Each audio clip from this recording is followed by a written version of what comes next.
What's going on, everyone? My name is Cynic, and today I'm be giving you guys an easy guide to the chemistry step in Attack of the Radioactive Thing. Now, I am currently working on a full-blown Easter egg guide, but I'm trying to simplify the Easter egg as much as I can, while I'm also working on another guide showing you guys all the locations for every single ingredient to kind of make the chemistry step as a whole lot easier. So those two guides will be out within the next couple days if everything goes well. So first things first, in order to get started on the chemistry step, you need to open up the garage to the gas station like you see me doing here, as well as put down these chemistry set pieces up against this back wall. Now, if you guys don't have the chemistry set pieces and you guys don't know where to find them, I'll go ahead and show you. So the first piece you're going to come across, you want to buy your first door to the grocery store, and it's going to be sitting right here on this couch. That's kind of the test tube for the chemistry set piece. So you want to go ahead and pick that up, and that's going to be your first piece. Now for the second piece, you want to make your way over to the power switch where you would grab it from the zombie hand. Make your way towards the campsite by this door like you see me doing here, and you'll find a big ass display sitting right here on the table. So go ahead and pick that up, and that's going to be your second piece. So for your third and final piece, it's inside the campsite itself.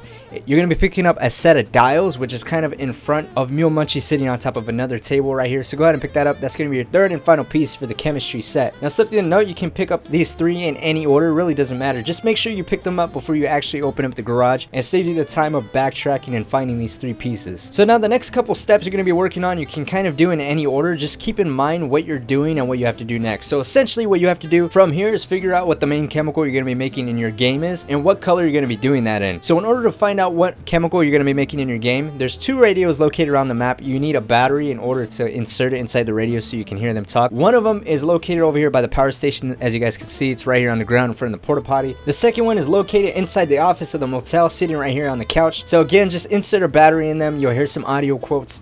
Now, something to note is that these radios play on a loop, and you'll always most likely hear all four of the main chemicals to do the Easter egg in. Now, the trick to finding out which of the chemicals you got to make inside your game is the scientist or whoever's talking in the radio will actually say, "I think I found the solution to defeating the radioactive thing." And then he'll say that followed by whatever chemical you got to create in your game. So for instance, if you got to create teranitrophenol in your game, the scientist will say, "I think I found the perfect solution for defeating the radioactive thing. It's teranitrophenol." So that's how you end up figuring out.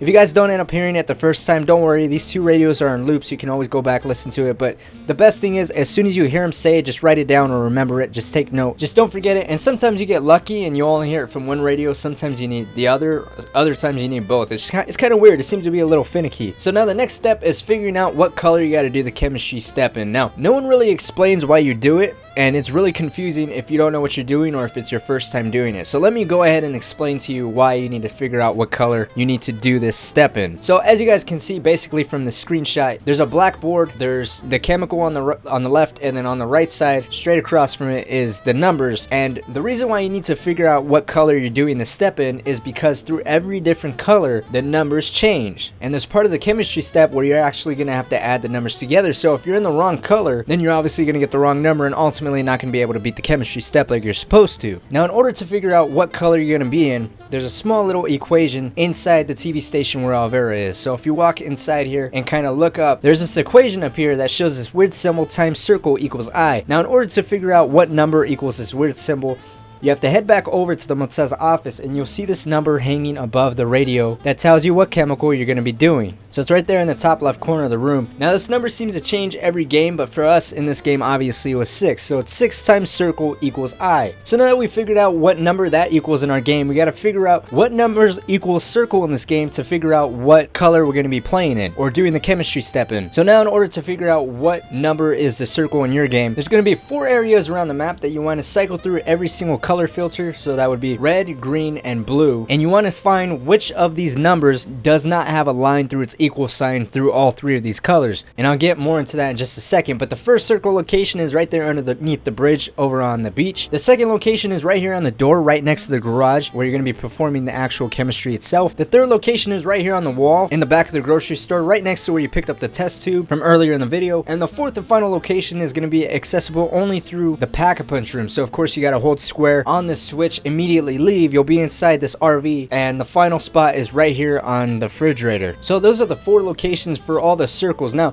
in order to figure out which of these numbers equals the circle in your game, is you have to actually cycle through the colors. So right here, for instance, I'm in red. There was a cross through the equal sign on the 2. So 2 was not our number. Even though it wasn't crossed out in green or blue, it doesn't matter because it was crossed out in red. So in other words, you need to find the number that isn't crossed out in any of the 3 colors, and that's the number that you use in your equation. A neat trick that works if you're not playing solo is you can be the one running around the map and have a player stay at the TV station, stare at a number, and have him cycle through the colors as I'm doing right here. See, I'm staring at the 4 on the bridge. I'm having him cycle through red, green, and blue, and ultimately on blue it was crossed out. So see, 4 is not our number because it was crossed out on blue. Just do that with all 4, or until you find whatever number is not crossed out in any of the colors, and that's what you're left with for the equation. So once you figure out what your circle number is, you want to multiply that by whatever number was in the hotel office for you. So again, in the hotel office, for us, it was 6, and our circle number was 9. So 9 times 6 equals 54.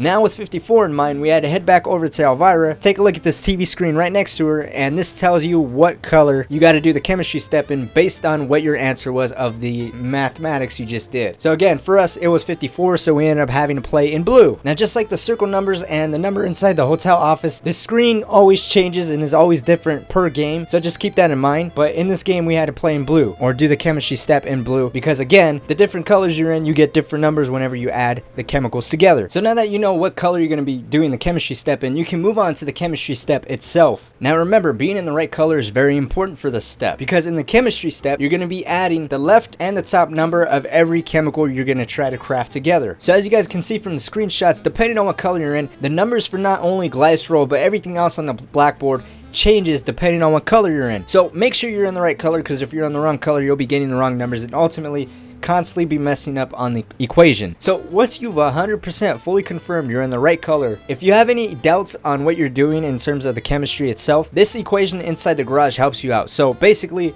it's element plus element minus your circle number equals whatever chemical you're trying to craft. So for us, we were trying to craft terranitrile, which basically has 3 tiers to it. So the first tier was to craft phenol, which was motor oil, wheel cleaner, and insect repellent. So again, what we have to do is add motor oil's top and left number, plus wheel cleaner's top and left number, plus insect repellent's top and left number, minus the circle number from all of that, and whatever the final number you end up with, you have to put into this display here and press start reaction. Now, there's a trick here. If it blows up immediately, then your math is wrong. If there's a delayed explosion, you're missing an ingredient or your ingredients are wrong. So just be aware of that. If it blows up immediately, there's something wrong with your math. If there's a delayed explosion, your ingredients may be wrong. So just double check that all your ingredients and your math is on point. Now, there also seems to be some type of problem with the Easter egg where one person can only craft one main ingredient at a time. So if you're playing with more than one person, like you're not playing solo, and you end up crafting the wrong main ingredient, like for me, I played one game, I crafted octohydro, but we had to craft something else. It wouldn't let me craft any other ingredient for the other main chemical. I had to have my teammate actually craft it. So that was kind of weird. It wasn't like my math or his math was off because we kept coming up with the same numbers. The ingredients were on point. So it just seems to be like a weird bug with the Easter egg itself, or with this step, that once you craft one main ingredient, you can't craft anything else and you need someone else to take over and craft another one. Let me know if that's happened to you guys, if you've had any issues like that. It's happened to me at least 2 different times, so I'm curious to see if it's just a weird bug on our end, because this map has glitched out a couple times on us. But anyways, I think that's gonna wrap it up for today's video. That's the gist of the chemistry step. I mainly just wanted to supply the reasonings behind everything and, you know, help you out with some of the stuff that people don't really explain. But hopefully this did help you guys out. Again, I'm going to be bringing a full-blown Easter egg guide that's simplified, straightforward, cuts down the time, because I know this Easter egg can take a while, as well as simplifies this step a little bit more, because this chemistry step can be a pain in the ass if you don't know what you're doing, or you don't know how to get a certain ingredient, which I don't see too many people share. But anyways, my name is Cynic. Thank you guys so much for watching and stopping by. Hopefully it did help you guys out. If it did, don't forget to drop a like, as well as subscribe for some new daily content. Anyways, until next time, guys, I'll see you in the next video.